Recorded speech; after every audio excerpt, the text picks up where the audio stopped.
Welcome everybody. My name is Alina Nikora. I am from Duke, and I have had the pleasure to be the chair of the anesthesiology and critical care professional community this year. And the ISHLT leadership has tasked us with organizing periodically these town hall meetings. This is the second town hall meeting during my year of being a chair, in order to give the people in the community the opportunity to get some updates from the professional community leadership and have an opportunity to bring up ideas and participate in discussions. I will first go through the slides that Juliet has very kindly prepared for us, and then we'll come back to the agenda and follow the other agenda points. Can you go to the next slide, Juliet? So this is the current leadership of the professional community and the representatives in the various IDN steering committees. Julian Fessler, he is present on this call, and he is the representative for the IDN steering committee on lung transplantation. Eric DeWall is also present here, and he is our representative in the MCS IDN steering committee. Their leadership term ends in 2025, correct? Ashley Fritz, she is from Mayo Clinic, Jacksonville in Florida. She is not present on this call. She is our representative in the Early Career and Training Committee. Her term ends in April of this year at the annual meeting, but she will continue to be part of the professional community leadership as our representative in the Advanced Heart Failure and Transplantation IDN Steering Committee. Archer Martin, he is also from Mayo Clinic, Jacksonville in Florida, and he is our representative to the Leadership Advisory Forum. He also participates at the Board of Director meetings, correct? Juliet or Greg? He's not part of the board of directors, but he's part of the LEF, and he did attend the leadership meeting. Yeah. And his term ends this year? It's a 1-year renewing term, so he'll be serving renewed for at least 1 more year. Okay, all right. And Catherine Korzak, she's our representative in the pulmonary hypertension IDN steering committee, and her term ends in 2026. Also, incoming members are Aline Gregosian. She will be our representative in the Early Career and Trainee Committee. As you can see, our professional community is small. We represent about 3% of the ISHLT membership. But if you go to the next slide, I think we can see that there has been some growth over the past year. So we have increased the membership of our professional community by 24%. So we hope to continue to grow in the year to come.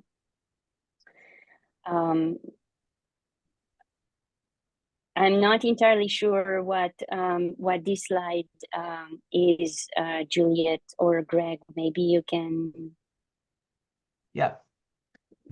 So this slide, the blue bars show the breakdown of the interdisciplinary networks within ISHLT. You can see heart is the largest, followed by lung, and then MCS and PVD. And then the orange bars are the breakdown within the anesthesiology and critical care professional community. So you can see here that there's a much greater representation in mechanical circulatory support than within the society at large. And then over on the right, we've got early career and trainee designations, the people who have identified themselves as early career or trainees. And here you can see we've got more early career folks in the anesthesiology critical care professional community, and slightly less or slightly fewer trainees than ISHLT as a whole. All right. Next slide. Can And, you take us through this one as well, Greg? Yes, yes. So this year, ISHLT, or rather last year, ISHLT introduced the tiered dues structure in an effort to remove financial barriers to participation for people around the world, and particularly in developing economies, as well as for non-physicians. And this graph really shows that that program was really successful. The orange bars were our projection, and the blue bars are the actual results. And as you can see, particularly within the non-physician groups, nursing, allied health, pharmacy, the tiered dues structure had a profound effect in bringing more members to the society. And we also had a really good outcome with physicians in middle and low income economy countries, where we again substantially outpaced our projections. And we also did well with trainees in middle and low income economies. And interestingly, we are seeing this reflected in registrations for the annual meeting in Prague as well. And so here you see that this is the global breakdown for ISHLT, still dominated by North America, which is US, Canada, Mexico, not just US. But the non-North American membership is growing, and particularly in India and Oceania, Australia, New Zealand, and some growth in Europe. And we do see that there's tremendous growth potential for ISHLT outside of North America, and that's really critical for the organization going forward, to connect with people around the world. That's the goal. And I can continue, and I'll just walk through these. There are just a few more slides. So the meetings for the interdisciplinary networks and the professional communities will take place in Prague. The IDN meetings are at lunch on Thursday and Friday. Thursday is MCS and the pulmonary hypertension, and then Friday is heart and lung. And then the professional community meetings are also Thursday and Friday in the evening. And the anesthesiology critical care meeting is on Friday from 6 to 7:15. And that follows the poster session, which the poster and exhibit reception, which ends at 5:30. And they're keeping the bars and the snack stations open until 6, so folks can grab something and bring it into the meeting room for these meetings.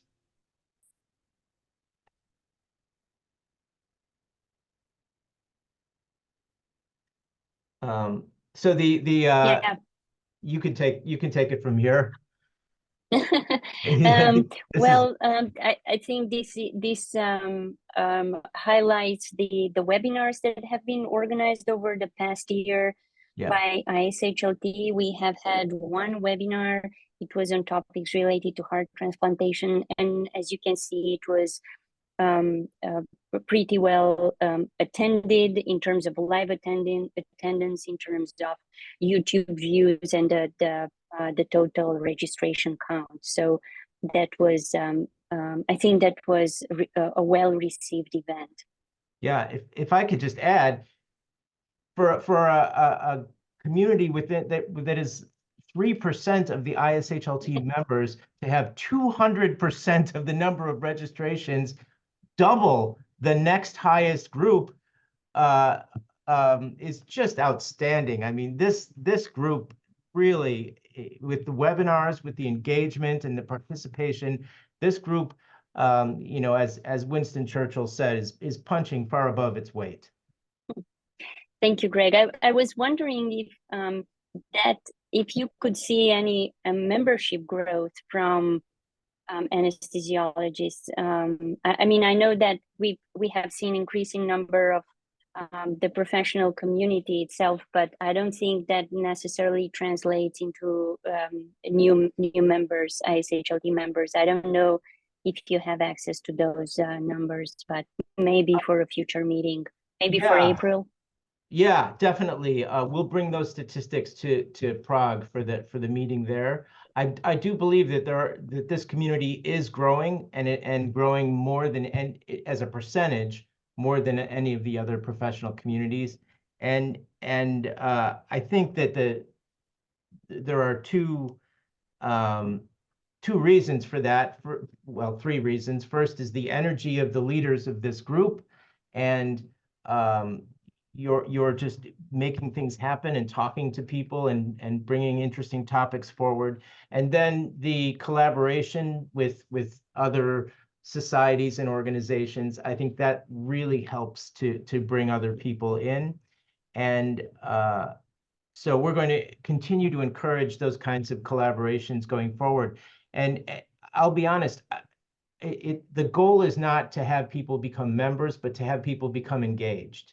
And so if they go to a webinar, if they post something on ISHLT Connect and they're not a member, that's fine. We just want people to participate.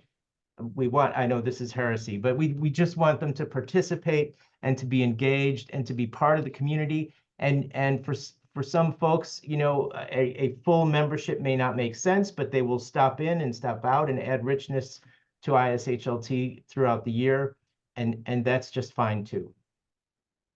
All right, thank you so much, Greg. And now, because we have on the call some members of the professional community who are not part of the leadership. We know some of them, but we don't know many of them. I would like to give them the opportunity to introduce themselves if they are in a place where they can actually speak. Maybe they're in the OR or so. I'm just gonna call their names if that's okay. Barbara Wilkie.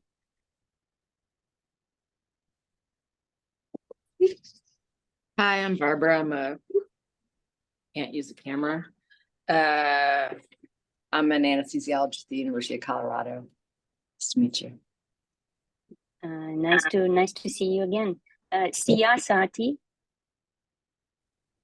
Hi, everyone. Sia Sati, UT Southwestern Dallas. All right. Adrienne Bouglet.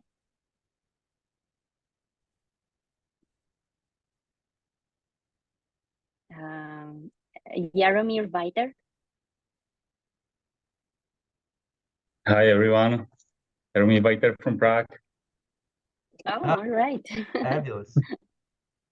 Brandy Bodiger. Hi, everyone. I'm at Duke with Alina. Nice to see everybody. I know lots of you.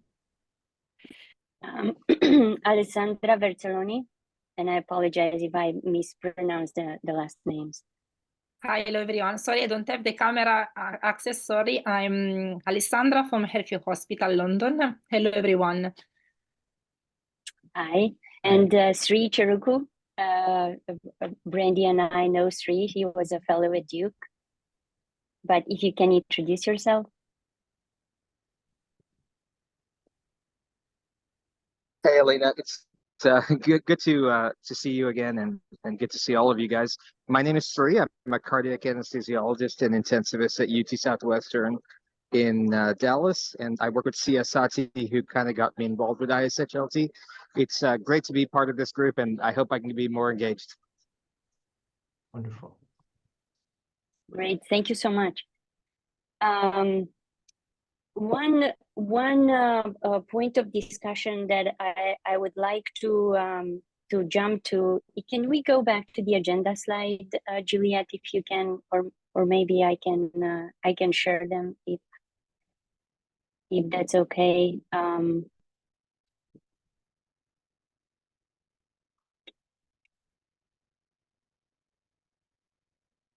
Can you guys see my screen with the agenda?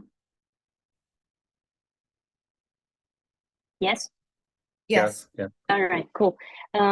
So I do not have really access to the ISHLT program in order to highlight sessions.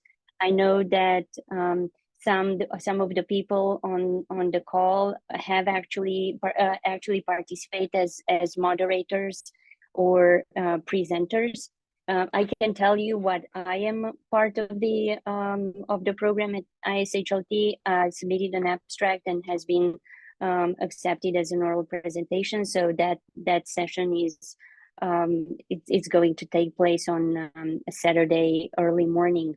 But maybe the people from the professional community who are on this call and are actually part of the ISHLT program can speak about the sessions that they will be part of.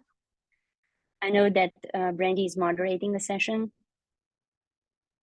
Yeah, I can start. I know there's Barb is also on the planning committee. I'd love to hear what she submitted and I think Julian maybe Yeah. But the topics that I ended up submitting as highlighting for the lung section, which is the section of the program committee I'm on. There's an ECMO session that I think will be very interesting. It's multidisciplinary and it had Anna Reed from the UK will be presenting some of the perioperative guidelines that are coming out of the ISHLT and kind of giving a broad overview of those. And there's also a little bit of mix and match of topics in terms of candidates for bridging ECMO in that session, and then discussion about pediatric cases in particular, because there's a pediatric niche that's also growing, which I think is really interesting. So that's on the lung side. I don't know, Barb or others, if you have updates from your sections of the program committee that you recommended. The ISHLT will publish the highlights, I believe, on social media as we're going as well.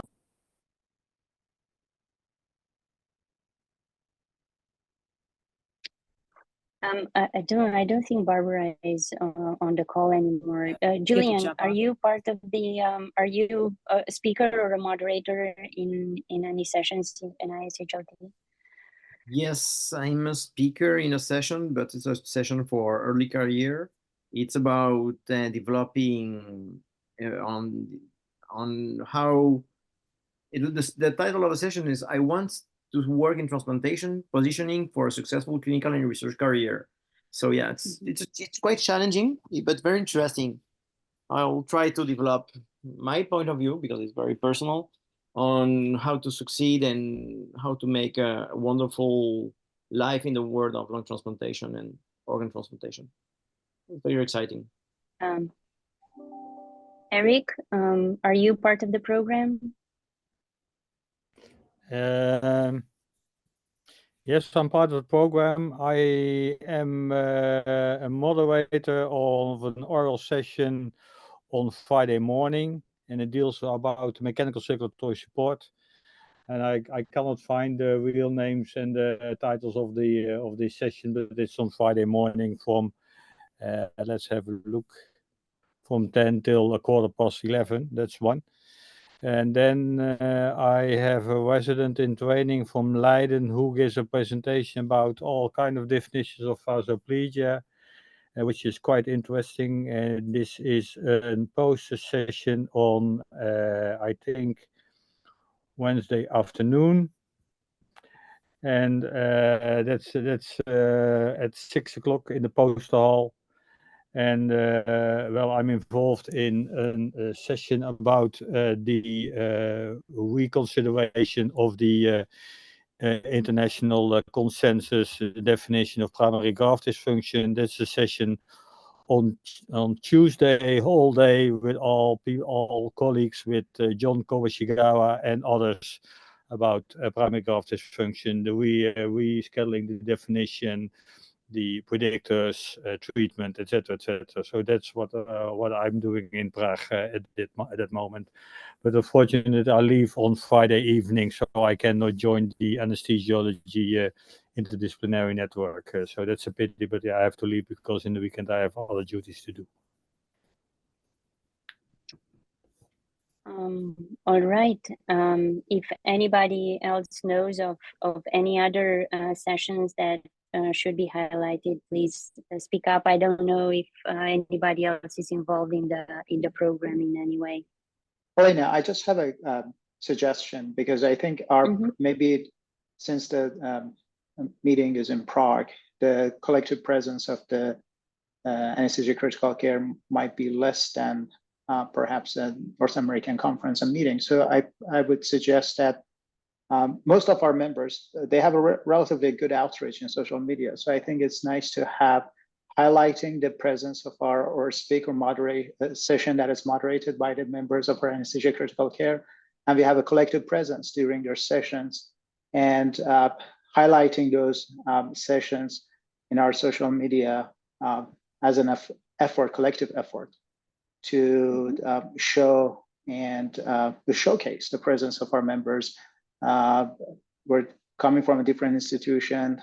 We can reach it to our audiences this way, and perhaps that's one of the strategy to recruit people. And perhaps the same strategy we use for ICHLT Connect to have a discussion, we can perhaps using the same strategy for after the session conversation about the same topic, and continue the same conversation after the talks, in order to again having those talks going and ongoing after.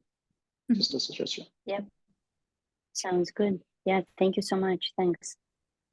Alina, only other idea, I think Susie Newton has collated sort of each person's recommendations for kind of best of show for the program. So she might be able to share that with Juliet, and we could circulate it to our kind of community so we can know what sort of to prioritize at the meeting. Best of show, meaning well, the sessions in the program, right? Right, like Susie Newton asked a bunch of us to kind of provide recommendations on what to highlight for each community. So she probably has a group from HARD and a group from MCS, a group from Lung that she could put together, and maybe we could send around to our anesthesia colleagues to highlight at the meeting. Like on ISHLT Connect, or right, we could do it on Connect, and that might actually recruit people into the meeting. Yes, yeah. Can you, I mean, since you're already part of that conversation and do you think you can coordinate with Susie to put together such a document? Yeah, I can work on it. Yeah, that would be great. I think, any of us, especially if we're there in Prague, would want to know, would want to have access to this document.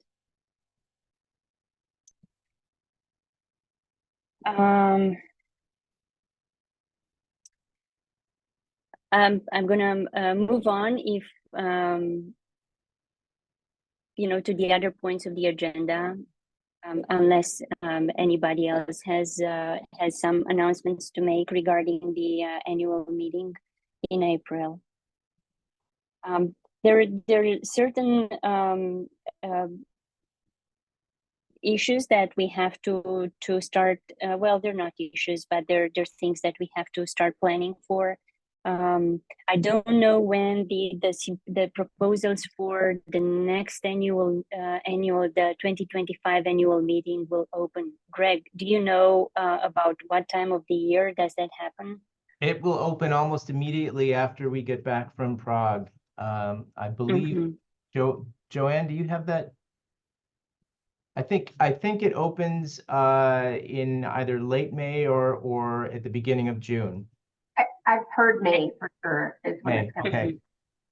And when does it when does it end?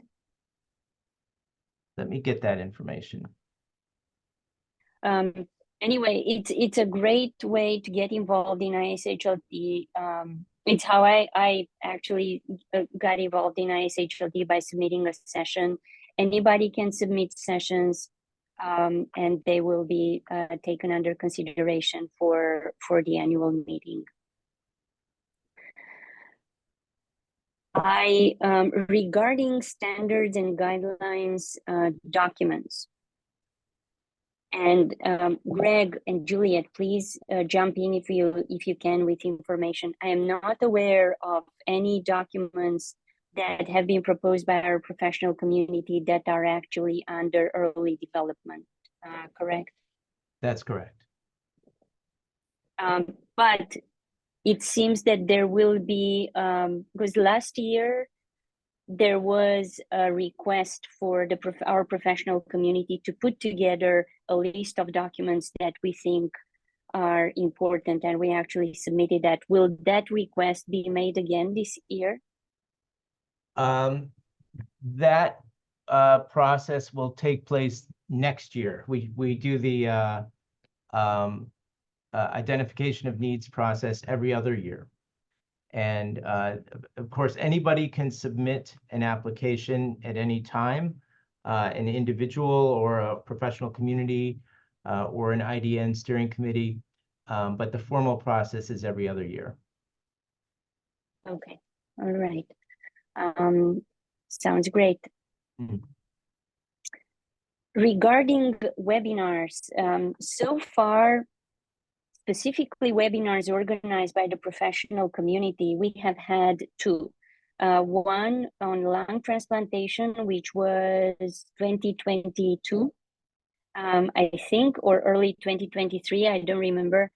And but I'm pretty sure it was 2022. And then one on heart transplantation, which was last year in October or November.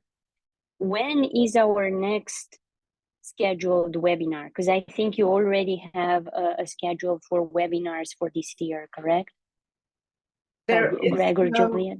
There is no scheduled webinar for the next term, the next I-specialty year. So if you have any ideas, it's good to start planning now, and we can schedule it.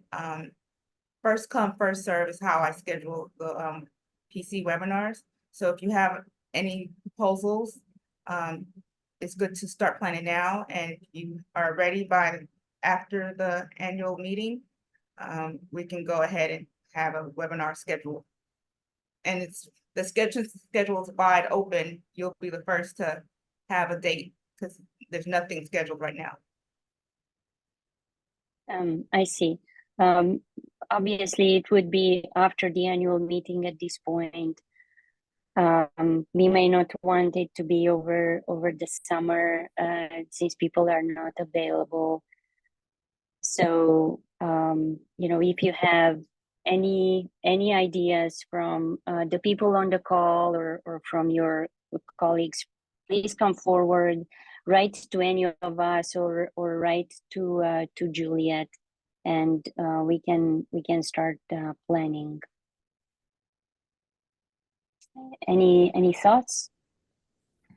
Well, I think that as we had in 2022 the lung transplant and last year the heart transplant, we might eventually think about an MCS webinar at the end of this year. Yes, I think that's how it was planned at the beginning when we proposed first the lung. We said first lung, second heart, and third the MCS. Yeah, I think that's what we agreed, and that will be great now to have a good balance. Do you have some ideas already, Eric? Well, of course I have ideas, but yeah, I think that, well, more and more we are having patients coming into the hospital on well, a Sky D or E or eventually Intermax 1 or 2 going into temporary mechanical circulatory support, lying in the hospital, and then finally yes or no going for an LVAD, and then finally to an heart transplantation. And I think that, well, in that course there are a lot of people, well, which we lose, which we win. But, well, I think that it's important to understand what are there any specific considerations we should have from going over from a temporary to a mechanical durable mechanical circulatory support. And to my knowledge, there are not that many papers, not that many discussed. Well, we have some masterclass somewhere here and somewhere there, but I think that would be interesting to discuss what's happening, not only based on all these kind of assist devices, but also in the pathophysiology, what's happening with all kind of inflammatory biomarkers, etc., etc. We don't know that at all, and I think that's important to understand what's happening there. So that are some kind of topics I'm thinking of, and then well, you can also involve that further on to primary graft dysfunction, which we have in April this year, and reconsideration. But yeah, that's always very important in this end-stage heart failure patients. Eric, the primary graft dysfunction, is that a session, the one that you were talking about? No, that's a pre-conference meeting on Tuesday, and it's open for invited people discussing the current consensus, new knowledge, new insights in problems which patient can meet, what's happening during the heart transplantation, etc., etc.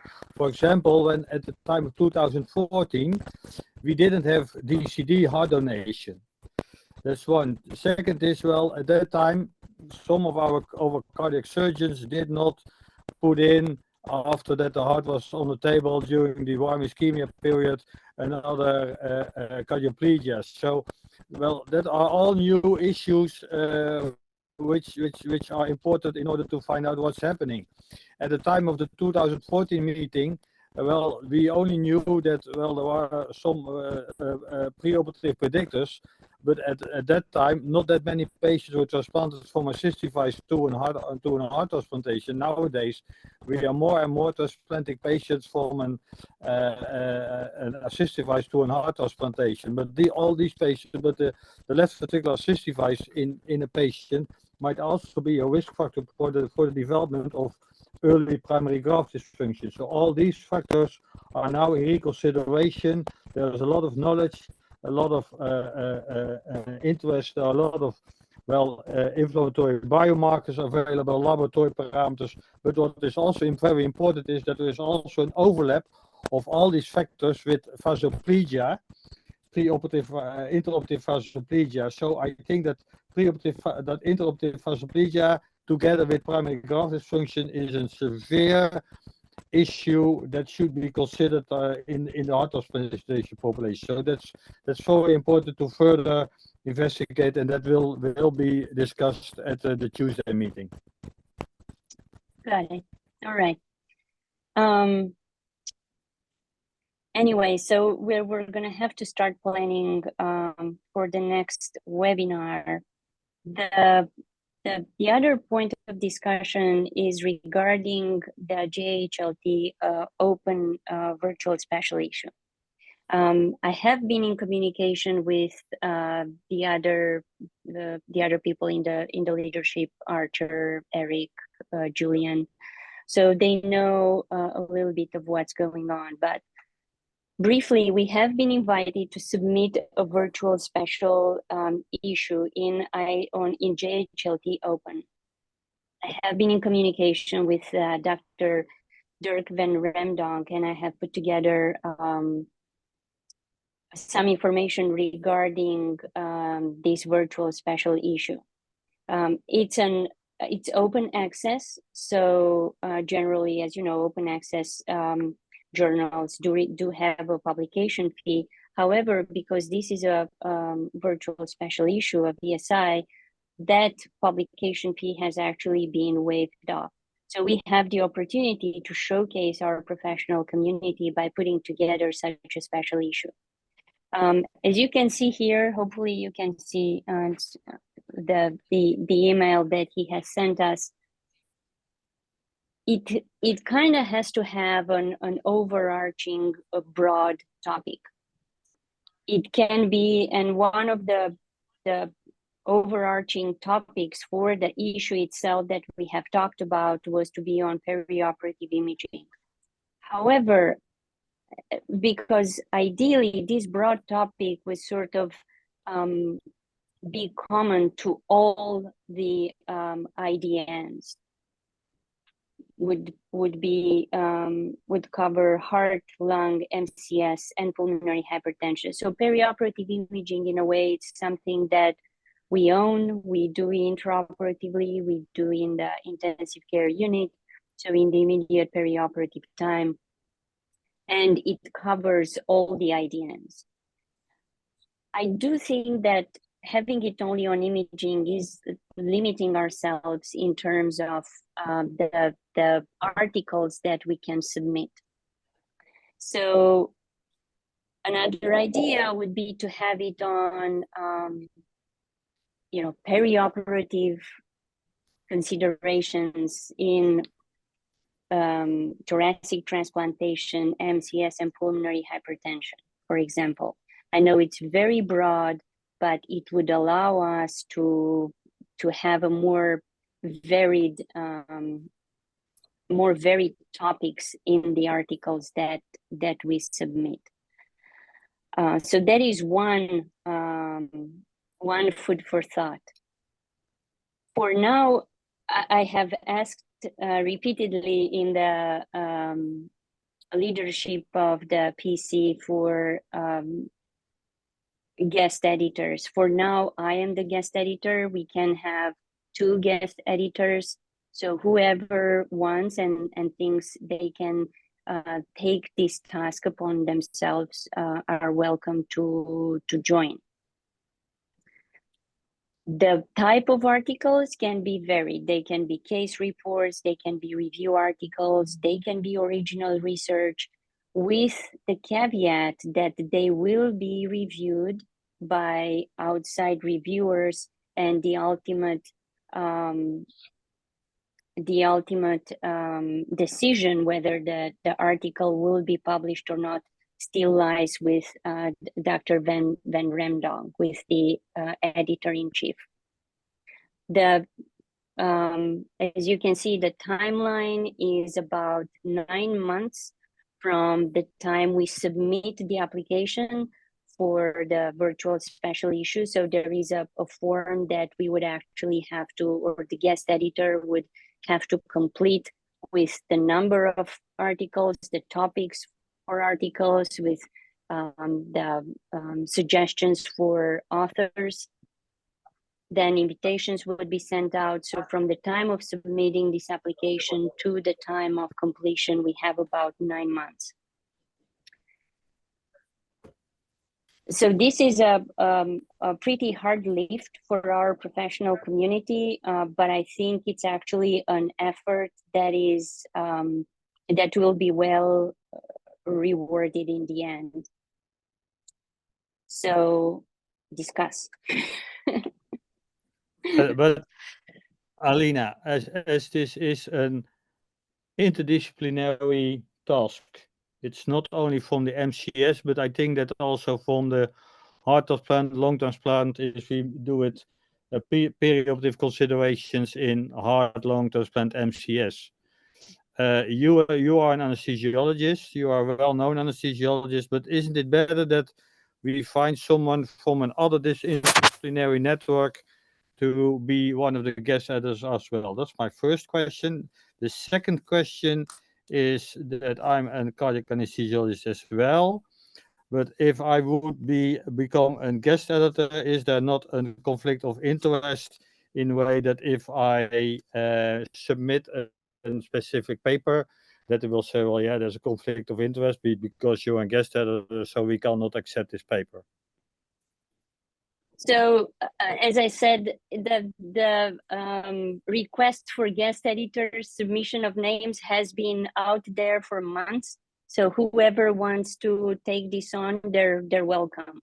I had to put a name as a placeholder. My name is there, but it doesn't have to be me. But how much time will it take? I'm sorry? How much time does it take? For what? As a guest editor? So the guest editor, I don't know, but the guest editor is not, so the guest editor will probably be one of the reviewers for papers, I don't know. But the guest editor is ultimately the one that puts together the the issue, right? So makes the final list of topics, makes the final list of authors, and is the one who sends out the invitations and generally harasses people to submit their manuscripts. As I mentioned, the ultimate decision for publication rests with the editor-in-chief, and there are outside reviewers who reviewed the paper. So the guest editor is not the one who, puts the issue together in the end. That rests with the rest of the ISHLT editorial board and everybody else. Ideally, I think there should be 2 guest editors to kind of, split the work. So the answer is that I don't know how much time it takes, but it does take time. Having edited a couple of books, I do remember that, probably the majority of work is to get people to submit their, their work, because everybody Elena, says yes, but then they get busy. Elena, it's we're talking about 9 months for 12 to 15 articles, and we haven't even started scratching the surface. We haven't even started the basic work. We don't even have the topic.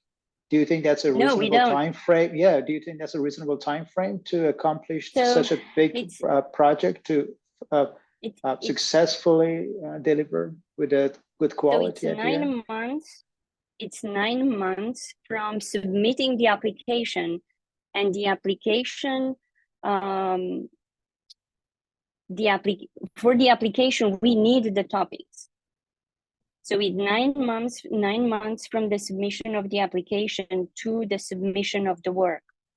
Now, these are review articles. I don't think people would need more than 6 months to submit their review articles. I mean, you get 6 months for a chapter if you're lucky. So 9 months from the submission of application to the submission of work is actually a lot. So maybe back to your point, Alina, it might be best to keep whatever topic we come up with very broad, so that if our group has, or our community has papers in their back pocket ready to submit, this could be the forum that they could submit to, as opposed, like, it's for, research as an example is, going to be very, very difficult to get in, completed, and submitted in this timeline unless it's already in our back pockets. So I like the idea of keeping it broad. Yeah, I agree. I mean, we don't have to decide on, obviously, on topics now, but this is for you to know, think about it. Also think about people who could actually write these papers, keeping in mind that they have to be people who know how to write, right? They can be junior paired with seniors, with, more senior, more experienced people. So think about topics, think about authors, and let's give ourselves a deadline for at least putting together a list of topics. So I would say that by April, when we meet in Prague, part of the slides, I would have a slide with topics that you guys have submitted, and I'm happy to be the person who is the point person for kind of gathering all these ideas. What do you think?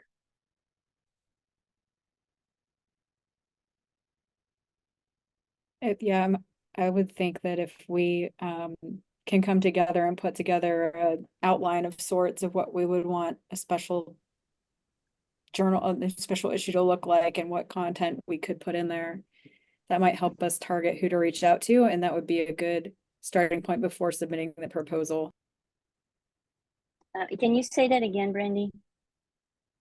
Like, I think if our goal is by April to produce an outline of topics that we want under kind of a broader heading, with kind of who to reach out to as potential authors, before we actually submit the proposal. That'll be way less scrambling, hopefully. Yeah, I mean, for the proposal, again, we need to have a clear plan. You know, we need to have like titles for the 15 articles.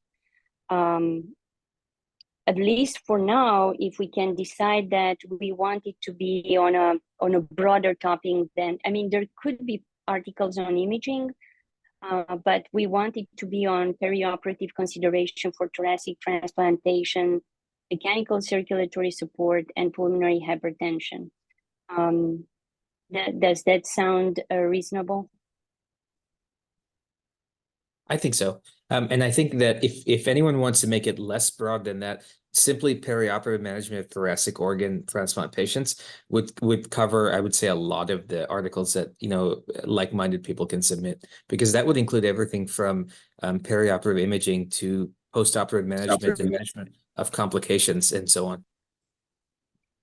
Yeah, it might. I mean, if you it might not cover durable VADs though, right? Because they would not really fall under the thoracic transplantation topic. Right. And it might not cover thromboembolic disease. But I think the subject of the temporary mechanical support would interest the IDN of yes. MCS as a bridge to lung cardiothoracic transplantation. Yeah. My apologies, but I missed them because of a phone call. But what was discussed the last few minutes? So we discussed that by April we should have a list of topics that we would want to see in this virtual issue.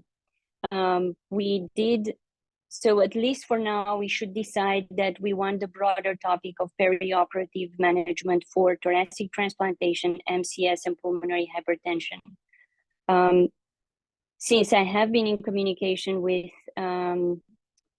Dr. Van Remdong so far, I will reach out to him and see if that is, I mean, they were happy with perioperative imaging, but as I said, I think perioperative imaging kind of corners us into a specific area of what we do. So I would touch base with him and see if that is something that would be appealing, making it a little bit more broad. And if you do not have my email address, but you have, maybe you have Juliet's, if you want to send her ideas for topics that we may want to cover. So again, they should be topics on all 4 areas: lung, heart, MCS, pulmonary hypertension, covering, it can be preoperative optimization, intraoperative management, postoperative management.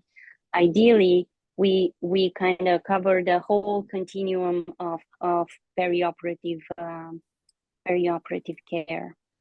And for those of you who have not been on the call from the beginning, they can be case reports, and this can be just, you know, everybody loves nice imaging, so, you know, case reports of interesting intraoperative findings.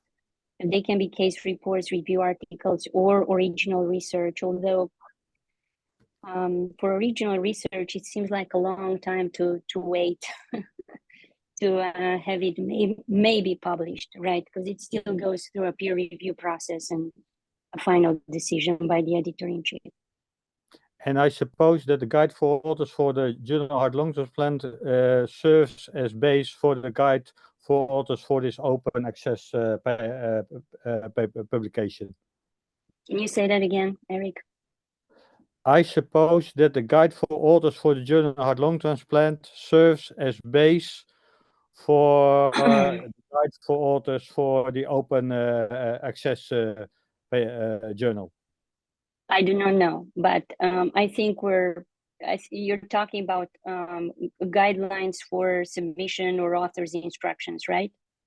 Yeah, well, I think we're still a few steps away from that, but probably largely, yes. Yes. Okay, I have probably 1 or 2 topics. Awesome, perfect. So I am going to write my email address here, but you can reach out to Juliet as well, and she can forward me your emails, your ideas that you sent through email, and I'll be happy to put them together for the meeting in April.